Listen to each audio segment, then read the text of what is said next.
Ceci est une démonstration vidéo sur le mode opératoire de la pièce travaillante, labour cultivateur. Avant le démarrage du tracteur, priez de vérifier la quantité d'huile, d'eau ainsi que du carburant. Pour contrôler le niveau d'huile, veuillez retirer la jauge située sur le flanc droit du tracteur. Nettoyez la jauge avec un morceau de linge et la remplacez ensuite dans la gauche. Retirez la jauge une fois de plus et assurez-vous que le niveau d'huile est correct. Ensuite, vérifiez la quantité d'eau dans le réservoir. Attention, ne jamais ouvrir le bouchon du réservoir à chaud au risque de brûlure corporelle due à l'éclaboussure de l'eau bouillante. Enfin, vérifiez la quantité de carburant en ouvrant le réservoir tout en retirant le filtre pour y observer le niveau du solde restant. Au cas où la quantité de carburant dans le réservoir n'est pas suffisante, veuillez remettre le filtre avant d'opérer à nouveau le remplissage.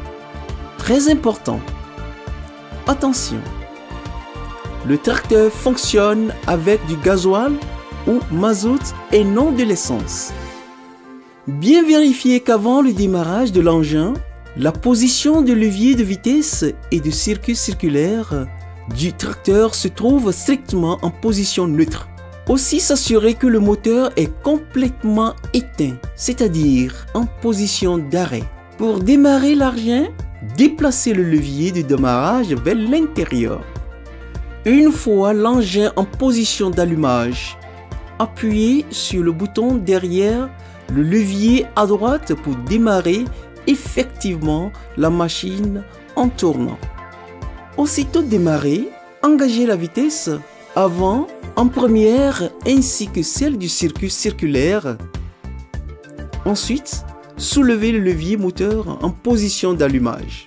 Vous pouvez diriger ou conduire le tracteur en utilisant le levier du dessous, les barres de manipulation. Pour tourner à gauche, tenir le levier de la barre de gauche, tandis que pour tourner à droite, il faudrait tenir le levier de la barre de droite. Pour augmenter la vitesse, appuyez sur la pédale d'accélération. Pour réduire la vitesse, décélérez à l'aide de la pédale. Pour augmenter le rendement du circuit circulaire, il faudrait manœuvrer le levier ad hoc vers une vitesse supérieure.